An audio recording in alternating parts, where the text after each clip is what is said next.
Coronavirus, quel point commun entre les pays ayant les meilleures réponses face à la pandémie? Des femmes au pouvoir. C'est une opinion publiée par Aviva Wittenberg-Cox sur le site de Forbes, qui n'est pas passée inaperçue tant les exemples de succès de femmes dirigeantes dans le monde face à la pandémie de coronavirus se multiplient. La militante pour l'égalité homme-femme, notamment dans le monde de l'entreprise, estime que les exemples de véritable leadership face au coronavirus sont à chercher du côté des femmes qui dirigent. Vous cherchez des exemples de véritable leadership en temps de crise? De l'Islande à Taïwan et de l'Allemagne à la Nouvelle-Zélande, les femmes se mobilisent pour montrer au monde comment gérer une situation critique, indique la consultante en égalité des genres. Ajoutez à cela la Finlande, l'Islande et le Danemark, et cette pandémie révèle que les femmes font ce qu'il faut quand la pression monte pour nos gouvernements. Beaucoup diront qu'il s'agit de petits pays, ou d'îles, ou d'autres exceptions. Mais l'Allemagne est un grand pays et un leader, et le Royaume-Uni est une île, avec des résultats très différents. Ces dirigeants nous offrent une autre façon attractive d'exercer le pouvoir, se réjouit-elle. À lire aussi toutes nos infos sur le coronavirus, mais quels sont les points en commun de l'approche de ces différentes dirigeantes pour lutter contre la pandémie de coronavirus? Voici les différentes explications avancées par Aviva Wittenberg-Cox. Les opinions exprimées dans les commentaires ci-dessous sont les siennes. Angela Merkel, la chancelière allemande, a pris rapidement les choses en main et a calmement dit à ses compatriotes qu'il s'agissait d'un grave virus qui allait infecter jusqu'à 70% de la population. C'est grave, a-t-elle dit, prenez-le au sérieux. Elle l'a fait, donc les Allemands aussi. Les tests ont commencé dès le début. L'Allemagne a sauté d'emblée les pas de déni, de colère et de manque de sincérité que nous avons vus ailleurs. Les chiffres du pays sont bien inférieurs à ceux de ses voisins européens, et certains signes montrent qu'elle pourrait commencer à assouplir les restrictions assez rapidement. Parmi les réponses les plus rapides, on trouve celle de Tsai Ing-wen à Taïwan. En janvier dernier, au premier signe d'une nouvelle maladie, elle a introduit 124 mesures pour bloquer la propagation sans avoir à recourir aux mesures de confinement qui sont devenues courantes ailleurs. Elle envoie maintenant 10 millions de masques de protection aux États-Unis et en Europe. Tsai a réussi ce que CNN a qualifié de meilleure réponse au monde, en gardant l'épidémie sous contrôle, ne signalant toujours que 6 décès. Jacinda Ardern, en Nouvelle-Zélande, a été la première à mettre la clé sous la porte et a clairement indiqué le niveau d'alerte maximum auquel elle soumettait le pays, et pourquoi. Elle a imposé l'auto-isolement aux personnes entrant en Nouvelle-Zélande avec une rapidité étonnante, alors qu'il n'y avait que 6 cas dans tout le pays, et a interdit totalement l'entrée aux étrangers peu après. La clarté et la fermeté sauvent la Nouvelle-Zélande de la tempête. À la mi-avril, il n'avait subi que 4 décès, et là où d'autres pays parlent de lever les restrictions, Ardern les renforce, en plaçant tous les Néo-Zélandais rentrant au pays en quarantaine, dans des lieux désignés pendant 14 jours. L'Islande, sous la direction de la première ministre Katrin Jakobsdóttir, offre des tests de dépistage du coronavirus gratuits à tous ses citoyens, et deviendra une étude de cas clés dans les taux réels de propagation et de mortalité de Covid-19. La plupart des pays ont limité les tests aux personnes présentant des symptômes actifs. L'Islande est en train de devenir un pays à part. En proportion de sa population, le pays a déjà dépisté 5 fois plus de personnes que la Corée du Sud et a mis en place un système de suivi approfondi qui implique qu'il n'a pas eu à fermer des écoles. Sanna Marin est devenue la plus jeune chef d'État du monde lorsqu'elle a été élue en décembre dernier en Finlande. Il a fallu une leader milléniale pour être le fer de lance de l'utilisation des médias sociaux comme facteur clé dans la lutte contre la crise du coronavirus. Conscientes que tout le monde ne lit pas la presse, elles invitent les influenceurs de tout âge à diffuser des informations factuelles sur la gestion de la pandémie. La première ministre norvégienne, Erna Solberg, a eu l'idée novatrice d'utiliser la télévision pour parler directement aux enfants de son pays. Elle s'appuyait sur la courte conférence de presse de 3 minutes que la première ministre danoise, Mette Frederiksen, avait tenue quelques jours auparavant. Madame Solberg a tenu une conférence de presse dédiée aux plus jeunes, où aucun adulte n'était autorisé. Elle a répondu aux questions des enfants de tout le pays, prenant le temps d'expliquer pourquoi il était normal d'avoir peur. L'originalité et la pertinence de l'idée sont à couper le souffle. Combien d'autres innovations simples et humaines, un leadership plus féminin pourrait-il déclencher? En général, l'empathie et l'attention que toutes ces dirigeantes ont communiquées semblent provenir d'un autre univers que celui auquel nous nous sommes habitués. C'est comme si leurs bras sortaient de leurs vidéos pour vous serrer dans une étreinte affectueuse et sincère. Qui aurait cru que des leaders pouvaient ressembler à cela? Maintenant, nous le savons. Maintenant, Comparer ces dirigeants et ces histoires avec les hommes forts qui se servent de la crise pour accélérer un terrifiant trio d'autoritarisme, blâmer les autres, capturer le pouvoir judiciaire, diaboliser les journalistes et couvrir leur pays de ténèbres, Trump, Bolsonaro, Obrador, Modi, Duterte, Orban, Poutine, Netanyahou. Des années de recherche ont timidement suggéré que les styles de leadership des femmes pourraient être différents et bénéfiques. Au lieu de cela, trop d'organisations politiques et d'entreprises s'efforcent encore d'amener les femmes à se comporter davantage comme des hommes si elles veulent diriger ou réussir. Pourtant, ces dirigeants nationaux sont des exemples d'études de cas des 7 traits de leadership que les hommes peuvent vouloir apprendre des femmes. Il est temps que nous le reconnaissions et que nous en élisions davantage.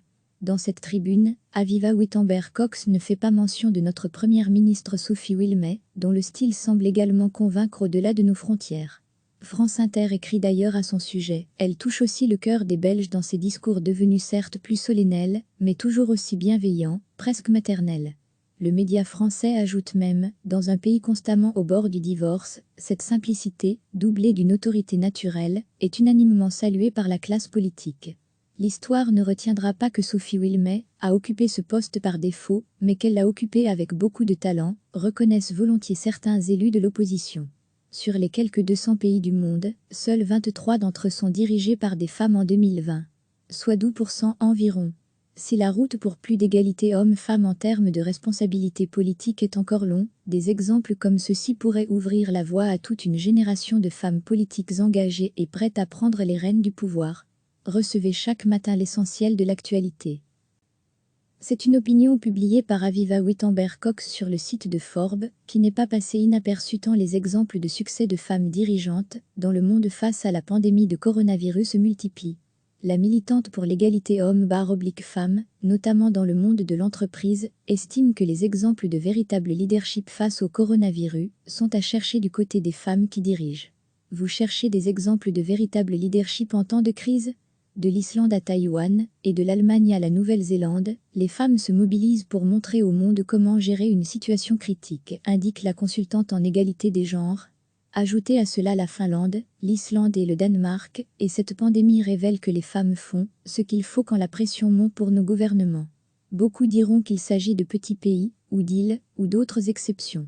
Mais l'Allemagne est un grand pays et un leader, et le Royaume-Uni est une île, avec des résultats très différents. Ces dirigeants nous offrent une autre façon attractive d'exercer le pouvoir, se réjouit-elle.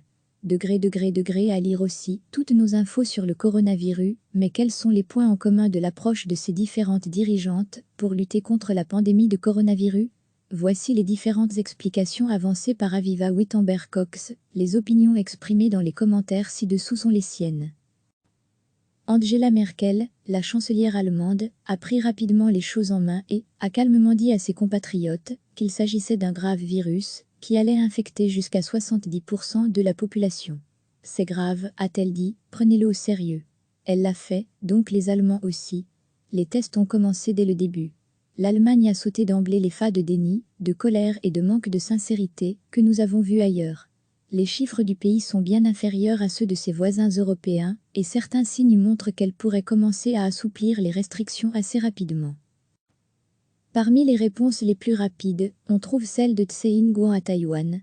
En janvier dernier, au premier signe d'une nouvelle maladie, elle a introduit 124 mesures pour bloquer la propagation sans avoir à recourir aux mesures de confinement, qui sont devenues courantes ailleurs.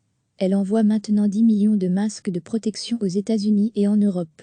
Tsai a réussi ce que CNN a qualifié de meilleure réponse au monde, en gardant l'épidémie sous contrôle, ne signalant toujours que 6 décès. Jacinda Ardern, en Nouvelle-Zélande, a été la première à mettre la clé sous la porte et a clairement indiqué le niveau d'alerte maximum auquel elle soumettait le pays, et pourquoi. Elle a imposé l'auto-isolement aux personnes entrant en Nouvelle-Zélande avec une rapidité étonnante, alors qu'il n'y avait que 6 cas dans tout le pays, et a interdit totalement l'entrée aux étrangers peu après. La clarté et la fermeté sauvent la Nouvelle-Zélande de la tempête. À la mi-avril, il n'avait subi que 4 décès, et là où d'autres pays parlent de lever les restrictions, Ardern les renforce, en plaçant tous les Néo-Zélandais rentrant au pays en quarantaine, dans des lieux désignés pendant 14 jours. L'Islande, sous la direction de la première ministre Katrín Jakobsdóttir, offre des tests de dépistage du coronavirus gratuits à tous ses citoyens et deviendra une étude de cas clé dans les taux réels de propagation et de mortalité de Covid-19. La plupart des pays ont limité les tests aux personnes présentant des symptômes actifs. L'Islande est en train de devenir un pays à part. En proportion de sa population, le pays a déjà dépisté 5 fois plus de personnes que la Corée du Sud et a mis en place un système de suivi approfondi qui implique qu'il n'a pas eu à fermer des écoles. Sanna Marin est devenue la plus jeune chef d'État du monde lorsqu'elle a été élue en décembre dernier en Finlande. Il a fallu une leader milléniale pour être le fer de lance de l'utilisation des médias sociaux comme facteur clé dans la lutte contre la crise du coronavirus. Conscientes que tout le monde ne lit pas la presse, elles invitent les influenceurs de tout âge à diffuser des informations factuelles sur la gestion de la pandémie. La première ministre norvégienne, Erna Solberg, a eu l'idée novatrice d'utiliser la télévision pour parler directement aux enfants de son pays. Elle s'appuyait sur la courte conférence de presse de 3 minutes que la première ministre danoise, Mette Frederiksen, avait tenue quelques jours auparavant. Madame Solberg a tenu une conférence de presse dédiée aux plus jeunes, où aucun adulte n'était autorisé. Elle a répondu aux questions des enfants de tout le pays, prenant le temps d'expliquer pourquoi il était normal d'avoir peur. L'originalité et la pertinence de l'idée sont à couper le souffle. Combien d'autres innovations simples et humaines, un leadership plus féminin pourrait-il déclencher ? En général, l'empathie et l'attention que toutes ces dirigeantes ont communiquées semblent provenir d'un autre univers que celui auquel nous nous sommes habitués. C'est comme si leurs bras sortaient de leurs vidéos pour vous serrer dans une étreinte affectueuse et sincère. Qui aurait cru que des leaders pouvaient ressembler à cela ? Maintenant, nous le savons. Maintenant, comparez ces dirigeants et ces histoires avec les hommes forts qui se servent de la crise pour accélérer un terrifiant trio d'autoritarisme, blâmer les autres, capturer le pouvoir judiciaire, diaboliser les journalistes et couvrir leur pays de ténèbres, Trump, Bolsonaro, Obrador, Modi, Duterte, Orban, Poutine, Netanyahou.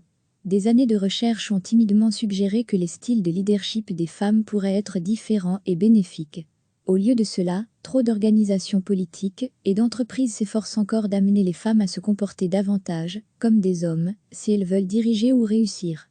Pourtant, ces dirigeants nationaux sont des exemples d'études de cas des 7 traits de leadership que les hommes peuvent vouloir apprendre des femmes. Il est temps que nous le reconnaissions et que nous en élisions davantage.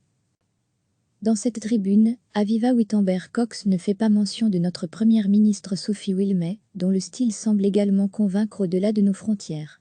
France Inter écrit d'ailleurs à son sujet. Elle touche aussi le cœur des Belges dans ses discours devenus certes plus solennels, mais toujours aussi bienveillants, presque maternels.